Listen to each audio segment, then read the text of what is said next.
আসসালামু আলাইকুম। আজকে আমি আপনাদের জন্য নিয়ে আসলাম গুদ্দা ভুনা। আপনারা অবশ্যই শেষ পর্যন্ত দেখবেন। এখানে দুটো টিপস সহকারে আমি আপনাদেরকে দেব।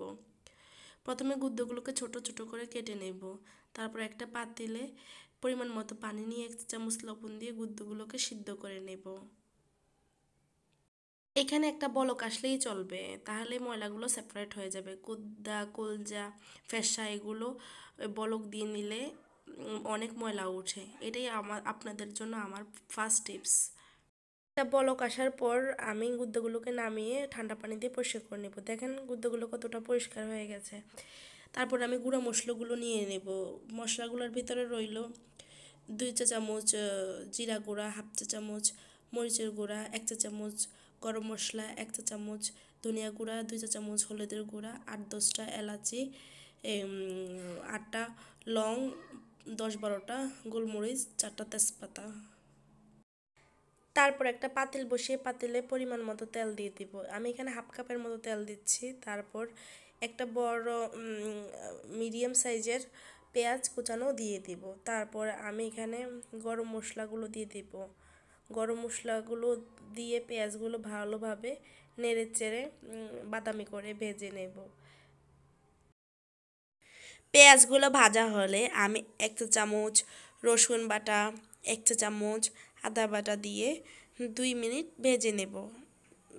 কাঁচা মশলাগুলো ভাজলে মশলার যে কাঁচা গন্ধগুলো সেগুলো অনেকটাই কমে যায়। তারপর আমি বড় সাইজের একটা টমেটো ফালি করে দিয়ে দেব। তারপর আমি 3 থেকে 4টে কাঁচামরিচ দিয়ে দেব। আপনারা ঝালটা এখানে আপনাদের স্বাদ অনুযায়ী দিবেন। আমি এখানে মরিচের পরিমাণটা কম দিচ্ছি।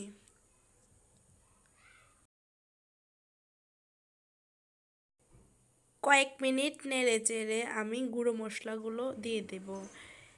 খেয়াল রাখতে হবে যাতে মশলাটা পাতিলে লেগে না যায়, তাহলে ফ্লেভারটা ভালো আসবে না রান্নার। তাই আমরা ভালোভাবে মশলাটা সুন্দরভাবে কষিয়ে নেব। এই তো মশলাটা 3-4 মিনিট ভেজে সামান্য পরিমাণ পানি দিয়ে দেব। বেশি দেওয়ার প্রয়োজন নেই, যাতে মশলাটা 5 মিনিট কষানো যায় সেই অনুপাতে দিলেই হবে। মশলাটা কষিয়ে উপরে তেল ভেসে আসলেই আমরা সিদ্ধ করে রাখা গুদ্দগুলো দিয়ে দেব। তারপর ভালোভাবে মিশিয়ে নেব।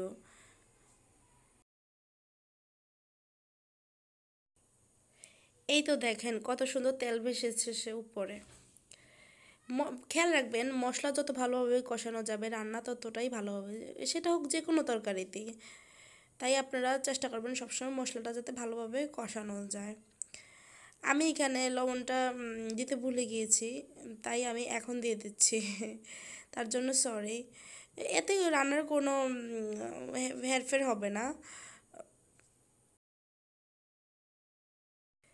এই তো আমি এখানে গুদ্দাটা আধা ঘন্টা ভুনিয়ে নিয়েছি। তারপর আমি একটা বড় আকারের আলু টুকরো করে দিয়ে দিব। আলুটা দিয়ে এখানে আমি আরও 15 মিনিট রান্না করব। আলুটা যার যার স্বাদের উপরে নির্ভর করতেছে, কেউ দিলেও পারেন, না দিলেও হয়, এতে কোনো সমস্যা নাই।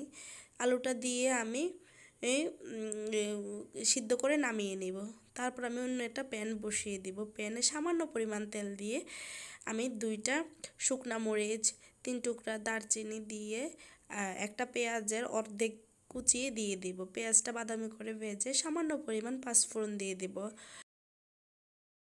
এই তো এখানে মশলাগুলো ভেজে আমি রান্না করে রাখা গুদ্দা পোড়াটা দিয়ে দেব। এতে করে কী হয়, এম, যেই ফ্লেভারটা থাকে গুদ্দা ভাপ ভাপ দিলে বা কাঁচা যে ফ্লেভারটা থাকে এটার থাকে না। এ যারা পছন্দ করেন না গুদ্দা বা কলিজা রান্নাটা, তারা এভাবে ট্রাই করে দেখতে পারেন।